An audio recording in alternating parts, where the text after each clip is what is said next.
Chat, what's good, everybody? What's good, everybody? So we have here today. I told y'all. So I just finished recording the LC 500, right?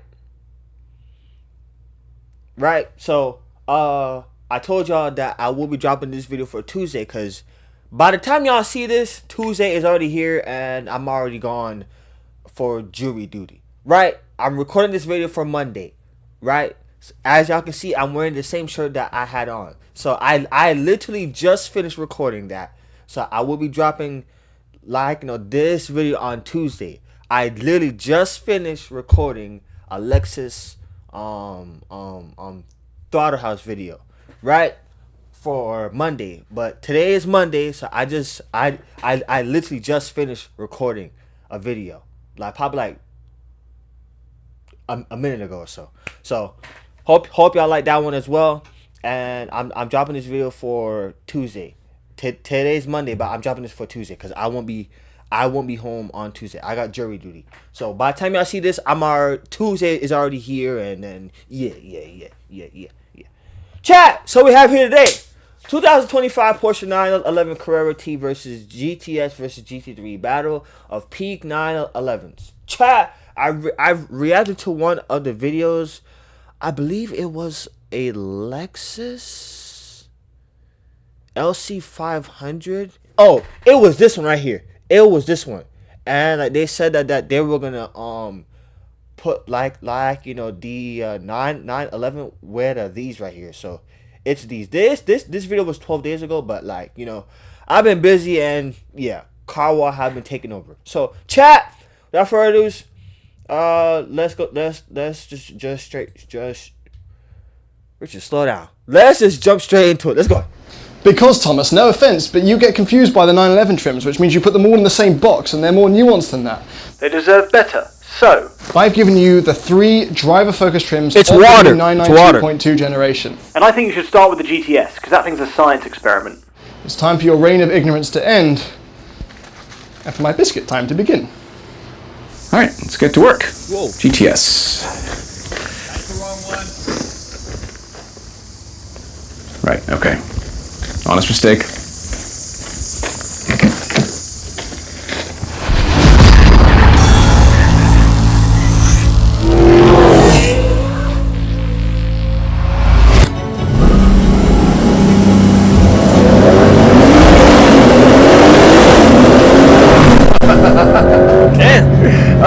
Okay.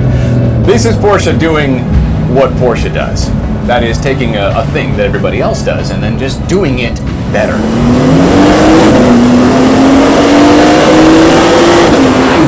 Porsche obviously isn't the first to add some batteries and wires to a sports car, but Porsche just tends to do things a little bit differently, as they would never settle for just a boost in efficiency and torque. The whole package needs to be seamless and, well, powerful. 532 horsepower, 449 pound-feet of torque.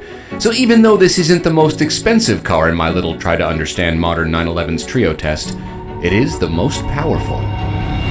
There's actually an electric motor in the turbocharger, spinning it up. So there's no lag anywhere at any time. It's absolutely crazy. And the PDK transmission itself actually has what they say is a permanently excited electric motor.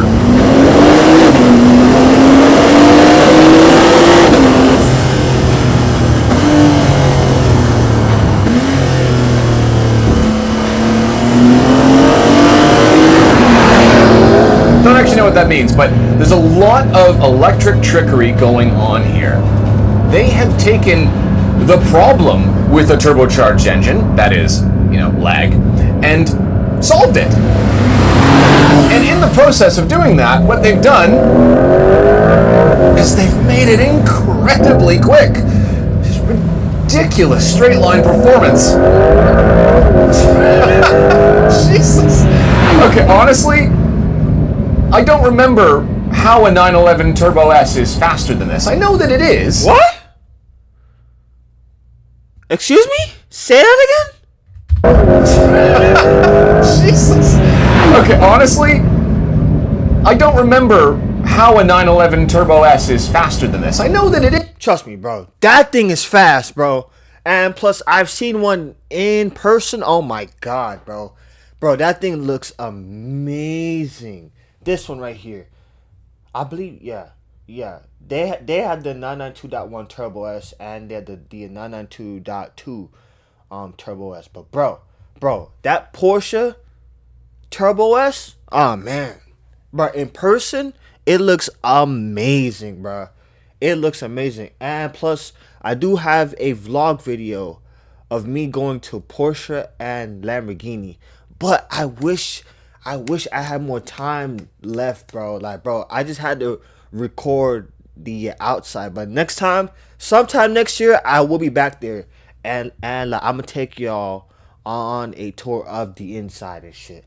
I'm going to go back there sometime next year. Bro, that car is amazing, bro. Trust me, dog. It's amazing in terms of numbers and specs, but without back-to-backing them, this just feels like a 911 Turbo S to me. That is ridiculously potent. What an engine.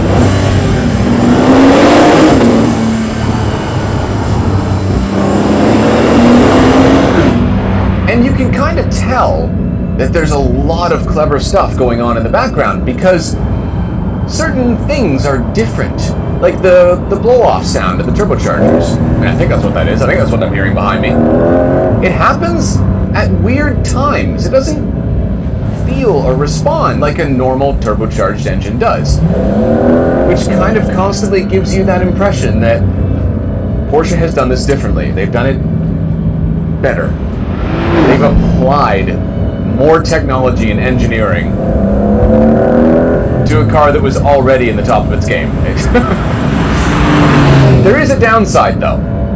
And for me, this is a bit too complex. It's obviously done extremely well, and Porsche has done a brilliant job of applying all of this new hybrid technology in a manner that doesn't get in your way when you drive it. It just works.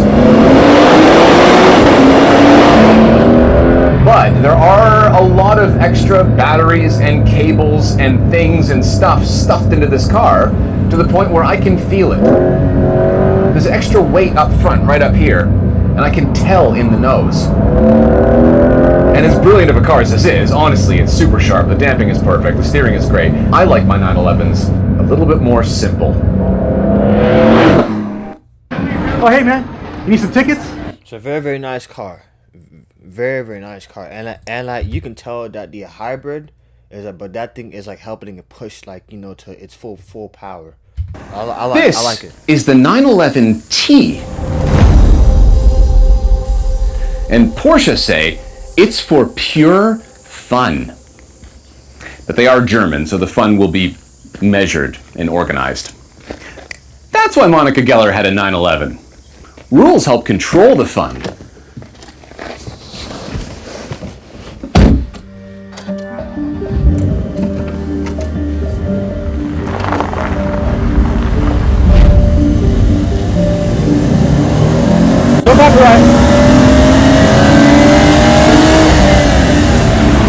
A manual? What? Ah, man. There's one very important thing that you should know about the 911T, and that is this is the only way to get a Porsche Carrera manual now. That's right, the regular Carrera is only PDK, which makes me sad. As you saw at the beginning, this video is sponsored by Pelosi, so I think before we start to unpack this thing and see what it's all about, we should have a moment of silence to mourn the loss of another manual transmission.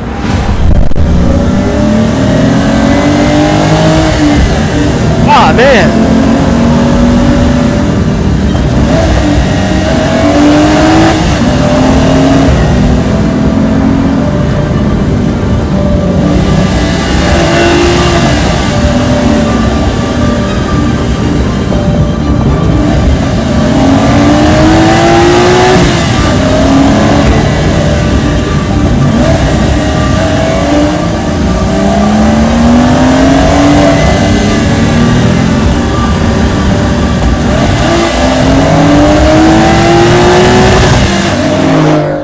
Thanks again to Pelote for continuing to support Throttle House and for continuing to shift Monk to the Carrera team. Damn shoe. Alright, the T. This is supposed to be the stripped back, simple driver's car of the lineup. They've thinned the glass out. They've removed some sound insulation. They say it's lighter. Actually, it's not that much lighter than the normal Carrera, and a lot of the weight difference is down to the fact that it has a manual transmission instead of the PDK. It's a lighter box, so it's not really about being lighter, is it? What's happened here is that Porsche has removed stuff and charged you more money. At least we can all be comforted by their consistency. Alright, that's not entirely fair. The T does have some more stuff over the normal Carrera. It has a mechanical limited slip differential that is specially tuned adaptive dampers. It has different sway bars. It has rear wheel steer. And it has one less gear on the transmission because Porsche wanted a more simple 6-speed. I think so that they could put this shift knob on it, which, to their credit, is probably the nicest and best looking shift knob I've ever used, and the shifter itself has been improved. It's snappier, cleaner shifts, cleaner gates. It's nice to use, it really is. The whole shifting experience is perfect. I turned off the auto blip feature because you don't need it. It doesn't... To me, like, I don't know how y'all feel about this, but to me, I'm just not a fan of, like, manual cars. Like for you to have to put your feet on the clutch and do all of this, like, nah. I like, bro, like, it's either A, I like the paddle shifters, or B, I just like that shit to just go without me having to do all, like, bro, nah. I'm just not a fan, bro. Like some cars, they have them, and some cars they don't. Some cars they have automatics, some cars they have like you know, manuals and stuff like that. But I'm not a fan of the whole shifting with the whole, like, nah. But that's like a whole workout right there, bro. Take very long to figure this thing out. It's a transmission that you can really lean into. Sink your teeth into it. It's nice. See, you gotta... But the best part is that compared to that GTS, this whole thing feels lighter to me. It doesn't have all that extra stuff up front. There is a little bit of weight reduction. Compared to the normal Carrera, the suspension is a bit lower, so it just... Look at that. It just moves its front end so deftly. It's really nice. It really is. Doesn't feel cumbersome. It does feel simple. It does feel stripped back. It is pure fun. Who would have guessed it?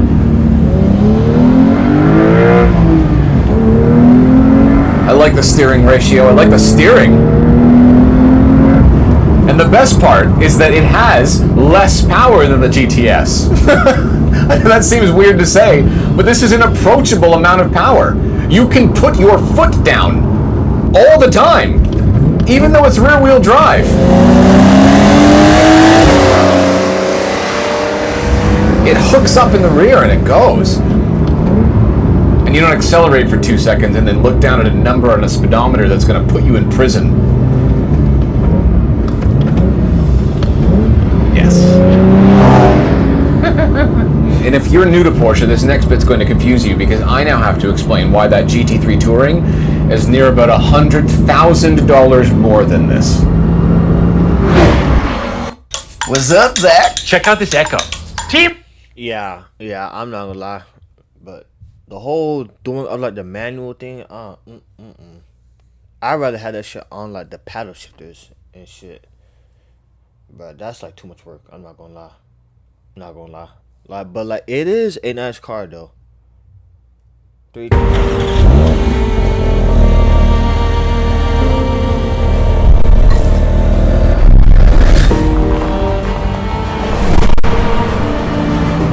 The answer is actually very simple. It starts with a 9 and ends with 1,000 RPM.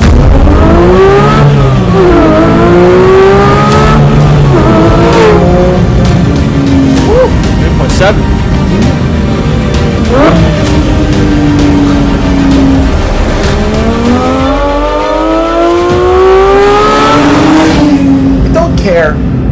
you are, or what type of cars or brand you're into, you can't hate that engine.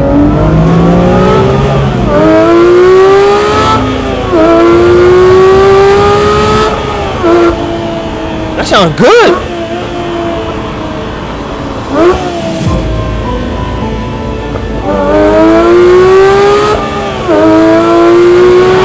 That engine is that one cool kid at school that everybody likes, even the teachers.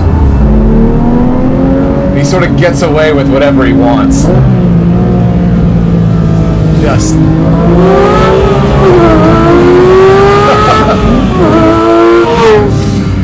It's just unbelievable, that engine, my lord. It's so mechanically race car, it's so real.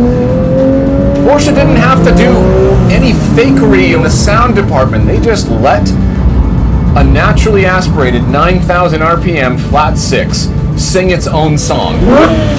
It's gotta be one of the best songs in the automotive world. All day I could do that. All day I could do that. Yes. Oh man, a manual. So this is the GT3 Touring. It's the, as James says, the if you know, you know Porsche. I prefer a GT3 with a big dumb wing on it. This one's a little bit more subtle. You kind of have to know what it is to understand why it costs $300,000 Canadian now. Prices have gone up for 2026 and when they went to the 992.2. This is the most recent version, and it gets some trickle-down stuff from the GT3 RS, some revised suspension geometry, and it has a quicker final drive ratio, which was very sorely needed. Because now, in second gear, all the way to the red line, I don't go to prison. It's the speed limit, which means that you can shift twice now without going to jail. That's the way it should have been from the start. I don't know what they were doing.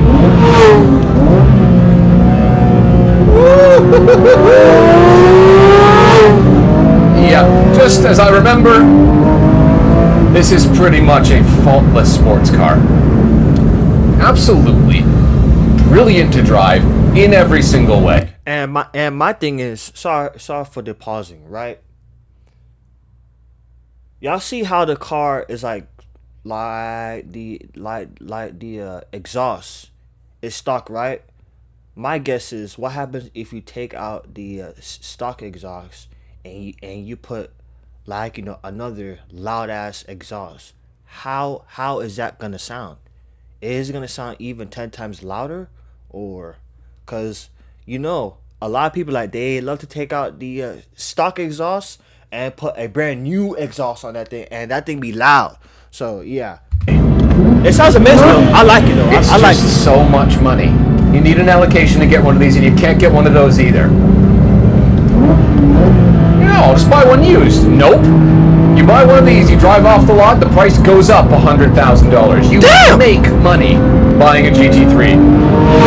Alright, let's take the engine out of the equation for a second. That's your whole value then. Compared to the 911T I was just in, honestly, there's not much in it. I'm feeling a little bit more vibrations, the steering is a bit quicker, the whole thing is just a bit sharper, but it's not that much sharper.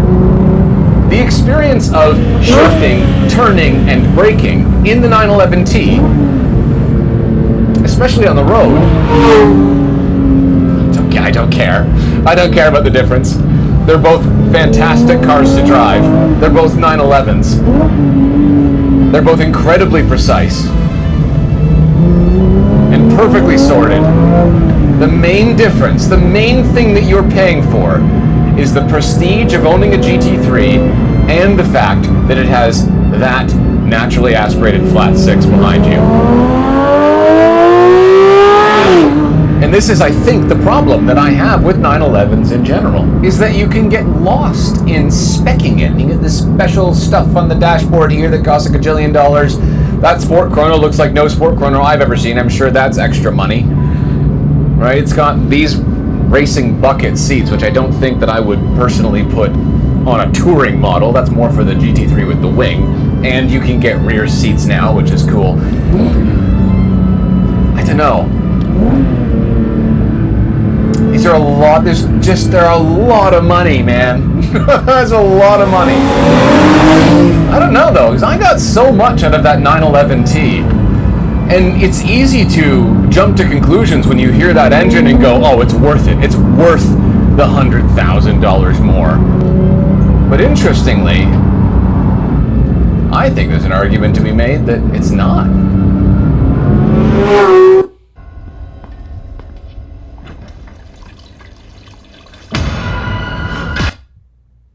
Alright, we'll get to that in a minute, but before we do, I just realized something. For the price of this 911 GT3, you can get a McLaren Artura, and that is a very fast, very fun to drive mid-engine supercar, or an Aston Martin V8 Vantage. Also very fun to drive, also very beautiful.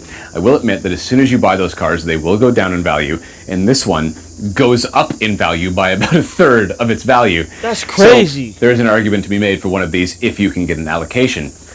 But if you bought a McLaren or an Aston Martin, you have some semblance of individuality. If you buy one of these, you can see the problem parked next to these two cars. How do you tell the difference? You can't. You have to do what James does and get really excited about the spec, and you sit there on the computer and you go, ooh, I'm going to have Gentian blue or Lugano blue, whatever this one is, and I gotta spend $12,000 on carbon ceramic brakes or whatever. Here's the thing, you can get a GT3 non-touring in a manual, which has a gigantic ass wing on the back, and I think that that's the way that I would do it, because otherwise, I don't know. I like to get excited about a car, and when I stand here, I get no less excited than when I stand here. These are all 992.2 generation Porsches, which means that they're the second generation of the most recent generation of the 911. And as a result, now all of the lights are in the light.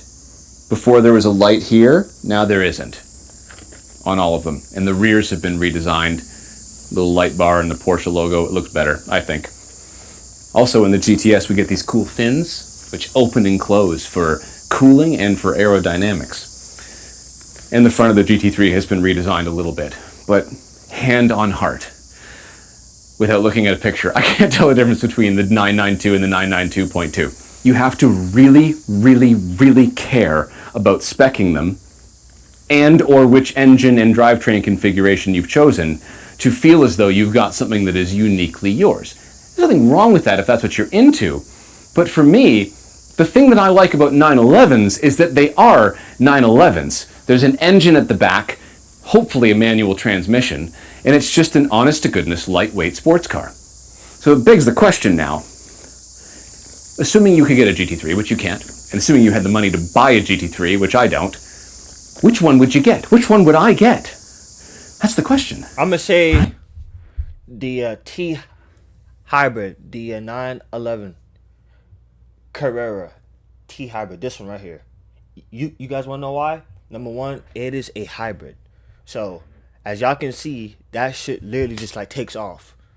And these two are like manuals. So, and like I don't like manuals. I like my cars to just go, like, you know, like floor it. So I'll take the hybrid. I'll take this one. If I could have any one of these, which one would I actually buy? Look upright! So I realized something. For the price of that 911 GT3 Touring, which is a brilliant car by the way, and I love it to death, you can get a 911T and one of these. That's a 2015 Porsche GT3 Cup car. That is a real race car with a naturally aspirated high revving flat six. And if you think manuals are fun, you should try a sequential dogbox. That is honestly, in my weird, dumb little brain, what I would do. I would buy a 911T because this is a brilliant car to drive. I'd give up the naturally aspirated scream of the flat six, and I would buy a real Porsche racing car, and I'd go racing. Because if you want true, ultra-distilled real Porsche motorsport experience, just do actual Porsche motorsport and get a race car. And then drive this on the weekends. Because honestly, compared to those other two, this one's just stress-free. You might say it's pure fun. And thanks again to Pelote Driving Shoes for... And that will be all for today. Chat! If you guys are new, hit that subscribe button. I got some games that I will be playing this week. I will be on, like I said in the last video, and I'm gonna say it again in this video. I will be on Skate. There is a skating board game that I've seen that I will be trying. 2K My Park, I will be on there with a Russell this week. And Warzone. If Warzone does not lag, me and him, we are gonna be on there. And yeah, chat. Hope y'all enjoyed this video. By the time y'all see this, your boy is already at jury duty. And yeah, chat. So I hope Tuesday. I really hope that Tuesday is like the last day of jury duty. Cause I'm not gonna lie, chat. That shit getting boring, bro. I'm not gonna lie to y'all, dog. Your boy had got selected to be a juror last week. So yeah, I was supposed to go there on Monday, but it was someone's birthday today. So yeah.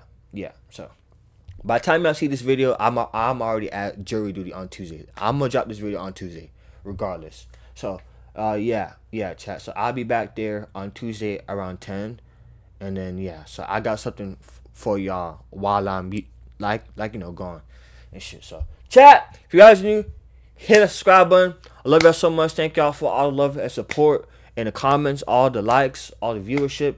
I love y'all so much. And yeah, I see you guys on the next reaction video, if it's Daughter House or if it's Car Wow. And I see you guys on the next video. Peace.